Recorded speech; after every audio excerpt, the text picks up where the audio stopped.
मैं राजेंद्र गांधी अपने YouTube channel में आपका स्वागत करता हूं। आज की वीडियो में हम भिवानी बोर्ड द्वारा जारी किए गए कक्षा 10 के सैंपल पेपर की ग्रामर वाले हिस्से पर चर्चा करेंगे। तो आइए शुरू करते हैं। खंड घ है अनुप्रयुक्त व्याकरणम। 10वां प्रश्न है गुण संदेह अथवा व्यंजन संदेह परिभाषाम हिंदी भाषा उदाहरणंच संस्कृत भाषा लिखत। गुण संधि और व्यंजन संधि की परिभाषा हिंदी भाषा में और उनके उदाहरण संस्कृत भाषा में लिखो। इन दोनों में से आपको एक करना है। तो पहले हम गुण संधि को लेंगे। ए आ के बाद ई उ री तथा री स्वर आने पर उनके योग से क्रमशः ए ओ अर व अल हो जाता है। इसके उदाहरण हैं नर जमा इंद्र नरेंद्र, जन्म जमा उत्सव जन्मोत्सव, देव जमा ऋषि देव ऋषि, तव जमा लकार है तवल्लकार है। इसके बाद है व्यंजन संधि। व्यंजन के सामने स्वर अथवा व्यंजन के आने से जो परिवर्तन होता है उसे व्यंजन संधि कहते हैं। उदाहरण सत जमा चित सच्चित, वाक जमा ईश वागीश, जगत जमा नाथ जगन्नाथ। इसी का खा भाग है द्वंद्व समासस्य अथवा द्विगु समासस्य परिभाषाम हिंदी भाषा उदाहरणंच संस्कृत भाषा लिखत। द्वंद्व समास या द्विगु समास की परिभाषा हिंदी भाषा में और उनके उदाहरण संस्कृत भाषा में लिखो। तो पहले है द्वंद्व समास। जिस समास में पूर्व तथा उत्तर पद दोनों पदों की समान रूप से प्रधानता होती है उसे द्वंद्व समास कहते हैं। विग्रह करते समय इस समास में च निपात और का प्रयोग होता है। जैसे राम लक्ष्मणौ, राम है च लक्ष्मण है च, माता पितरौ, माता च पिता च। इसके बाद है द्विगु समास। जिस समास में प्रथम पद संख्यावाची होता है और समाहार अर्थ की प्रधानता होती है उसे द्विगु समास कहते हैं। जैसे पंचवटी, तो विग्रह बनेगा पंचानाम वटानाम समाहार है। त्रिलोकी त्रयाणाम लोकानाम समाहार है। ग भाग है कर्म कारकस्य अथवा संप्रदान कारकस्य परिभाषाम हिंदी भाषा उदाहरणंच संस्कृत भाषा लिखत। कर्म कारक या संप्रदान कारक की परिभाषा हिंदी भाषा में और उदाहरण संस्कृत भाषा में लिखो। पहले है कर्म कारक। कर्ता क्रिया के द्वारा जिस क्रिया को करता है उसे कर्म कारक कहते हैं। इसमें द्वितीय भक्ति का प्रयोग होता है।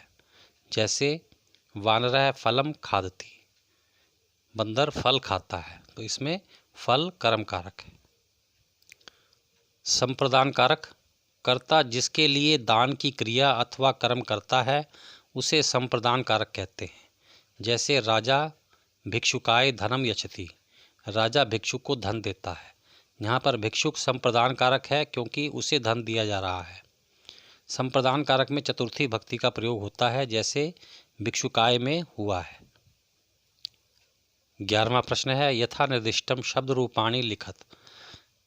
निर्देश के अनुसार शब्द रूप लिखो। केवलम प्रश्न चतुष्टयम, इसमें केवल 4 प्रश्न करने हैं। पहला है बालक शब्द की सप्तमी भक्ति बहुवचन में, तो उत्तर बनेगा बालकेषु। साधु शब्द की पंचमी भक्ति एक वचन में साधो। नदी शब्द से द्वितीय भक्ति द्विवचन में, नदी शब्द की द्वितीय भक्ति द्विवचन में नद्यौ। लता शब्द की तृतीय भक्ति एक वचन में लतया। किम पुल्लिंग शब्द की चतुर्थी भक्ति बहुवचन में केभ्य। राम शब्द की चतुर्थी भक्ति द्विवचन में रामाभ्याम। 12वां प्रश्न है यथा निर्दिष्टम धातु रूपाणी लिखत। निर्देश के अनुसार धातु रूप लिखो। केवलम प्रश्न चतुष्टयम, केवल 4 प्रश्न। पहला है गम धातु लोट लकार मध्यम पुरुष एक वचन में, तो उत्तर होगा गच्छ। दृश्य धातु लंग लकार प्रथम पुरुष द्विवचन में अपश्यताम। प्रच धातु लिट लकार उत्तम पुरुष बहुवचन में प्रक्ष्यामः। अस धातु लट लकार उत्तम पुरुष द्विवचन में स्वः। सेव धातु विधि लिंग लकार मध्यम पुरुष एक वचन में सेवेथा। पठ धातु लट लकार उत्तम पुरुष एक वचन में पठामि। 13वां प्रश्न है प्रदत्तो पद विभक्ति वाक्येषु उचित विभक्ति कोष्ठका चित्वा लिखत। नीचे कुछ वाक्य दिए गए हैं और उनके कोष्ठक में पद दिए गए हैं, उनकी उचित विभक्ति आपको खाली स्थान में भरनी है। पहला है पिता पुत्राय कुप्यति, पिता पुत्र पर क्रोधित होता है, तो पुत्रम या पुत्राय में से हमने एक भरना है, तो यहाँ पर भरा जाएगा पुत्राय। अगला पिता पुत्रेण सह गच्छति, पिता पुत्र के साथ जाता है, तो इन दोनों में से यहाँ आएगा पुत्रेण। धनम बिना न जीवनम, धन के बिना जीवन नहीं है, तो यहाँ पर आ जाएगा धनम। सह नेत्राभ्याम अंधः, वह नेत्रों से अंधा है, तो यहाँ आ जाएगा नेत्राभ्याम। ग्रामम परितः वृक्षा सन्ति, गांव के चारों ओर वृक्ष हैं, तो इन दोनों में से यहाँ क्या आएगा ग्रामम। 14वां प्रश्न है अधोलिखिता नाम अव्ययपदानां सहायतया रिक्त स्थानानि पूरयत, नीचे लिखे वाक्यों में अव्यय पदों की सहायता से रिक्त स्थान भरो। केवलम प्रश्न द्वयम, 2 प्रश्न करने हैं। तो पहला है प्राकृतिक वातावरणे क्षण संचरणम अपि लाभदायकम भवति, प्राकृतिक वातावरण में एक क्षण के लिए भी घूमना लाभदायक होता है, तो यहाँ पर अपि या एव में से क्या भरा जाएगा अपि। पर्यावरणस्य संरक्षणम एव प्रकृते आराधना, पर्यावरण की संरक्षण ही प्रकृति की आराधना है, तो यहाँ भरेंगे एव। अगला सदा समय से सदुपयोग करणीय, हमेशा समय का सदुपयोग करना चाहिए, तो इन दोनों में से यहाँ भरा जाएगा सदा हमेशा।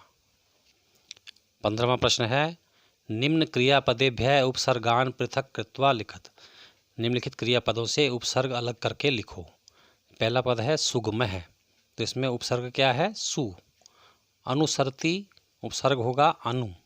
विहस्ति उपसर्ग होगा वि।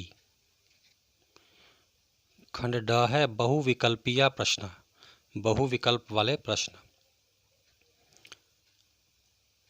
अधो निर्दिष्टेषु प्रश्नेषु प्रदत्त वैकल्पिक चतुर्भ्य उत्तरेभ्यः एकम शुद्धम उत्तरम चित्वा लिखत, नीचे निर्दिष्ट प्रश्नों में 4 विकल्प दिए गए हैं, उनमें से आपने एक सही चुनकर लिखना है। पहला है समजमाचरणम अत्र किम संधि युक्त पदम, इसमें संधि पद कौन सा है, यानी इनका संधि क्या बनेगी, तो इन चारों में से उत्तर है ये संचरणम। अगला तस्यापगमे इत्यस्मिन् पदे क्या संधि विच्छेद है, इस पद में संधि विच्छेद कौन सा है, तो आंसर होगा ये तस्य जमा अपगमे। अगला तुच्छ जीवई इत्यस्य पदस्य विग्रहम किम, इस पद का विग्रह क्या बनेगा तुच्छई जीवई, यहाँ पर 2 मात्राएं आएंगी तुच्छई जीवई। अगला पक्षी सम्राट इत्यस्मिन् पदे क्या समास है, इस पद में कौन सा समास है, तो उत्तर बनेगा तत्पुरुष।